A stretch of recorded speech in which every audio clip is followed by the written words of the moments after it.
Pernah kepikiran gak sih, kalau negara-negara paling kaya di dunia itu justru yang utangnya paling numpuk? Selamat datang di pembahasan kita kali ini, di mana kita akan mengupas tuntas salah satu paradoks ekonomi yang paling bikin pusing.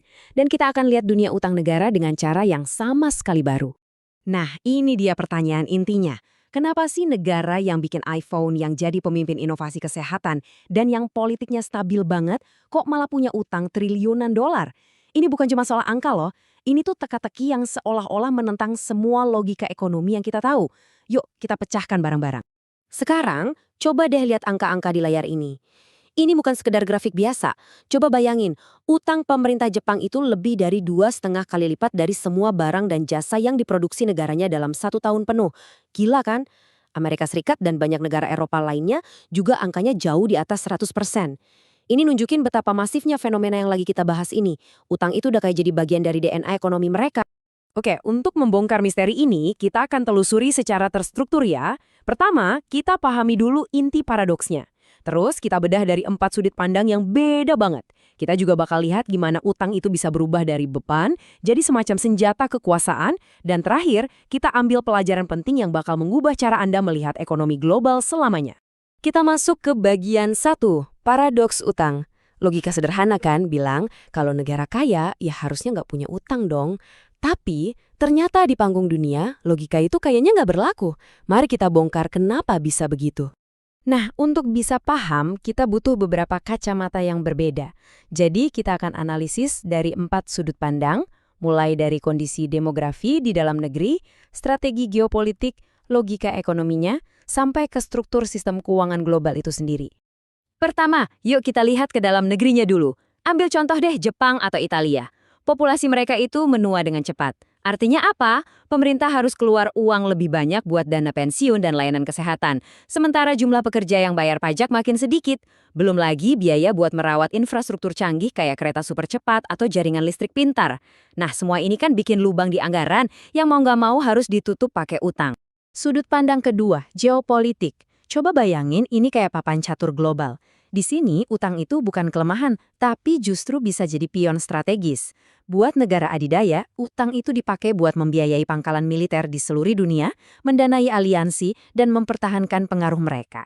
Buat mereka, menjaga rakyat di dalam negeri tetap tenang lewat berbagai program sosial, itu jauh lebih penting daripada sekedar menyeimbangkan neraca keuangan negara.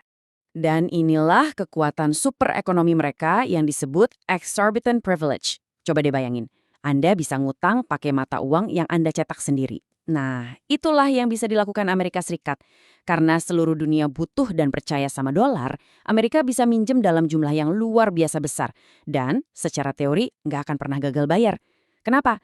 Ya karena mereka yang ngontrol mesin cetak uangnya. Ini sebuah kemewahan yang bikin aturan main soal utang jadi beda banget buat mereka. Lanjut ke sudut pandang ketiga, yaitu dari logika ekonominya.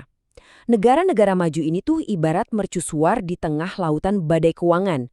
Karena dianggap super stabil, investor dari seluruh dunia, mulai dari dana pensiun sampai bank sentral negara lain, itu pada berlomba-lomba minjemin duit ke mereka dengan cara membeli surat utang mereka. Ini menciptakan sebuah siklus yang unik. Semakin dunia percaya sama mereka, ya semakin gampang juga buat mereka untuk berutang lebih banyak lagi. Dan yang terakhir, sudut pandang keempat, struktur sistemnya itu sendiri. Lembaga-lembaga kayak IMF dan Bank Dunia itu kan kantor pusatnya di Washington DC.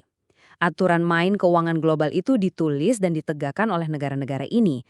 Jadi, pas ada krisis global, semua mata pasti tertuju pada The Fed di Amerika atau Bank Sentral Eropa untuk menstabilkan sistem. Dan seringkali caranya adalah dengan mereka menambah utang mereka sendiri. Jadi, utang mereka itu nggak dilihat sebagai masalah, tapi malah bagian dari solusi biar sistemnya tetap jalan. Nah, setelah kita lihat dari 4 sisi tadi, kita sampai pada inti masalahnya. Ternyata, nggak semua utang itu diciptakan setara.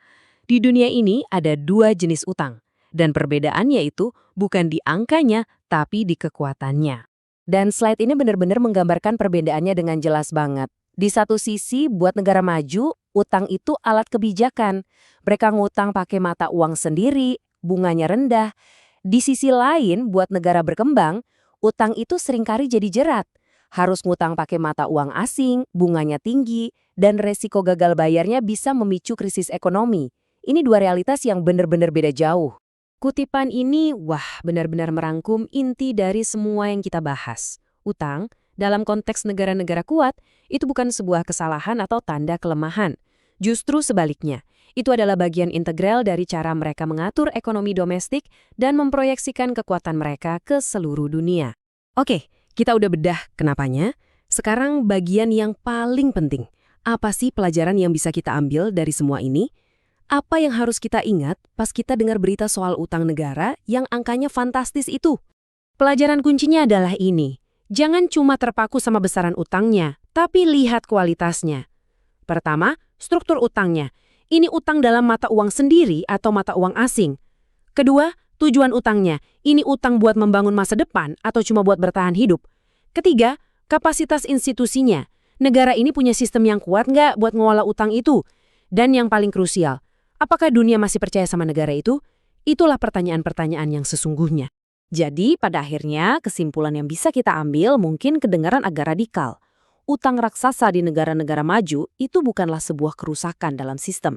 Justru sebaliknya, utang itulah yang jadi semacam pelumas yang membuat mesin ekonomi global yang kita kenal sekarang bisa terus berputar. Dan saya ingin menutup pembahasan kita kali ini dengan sebuah pertanyaan untuk Anda renungkan.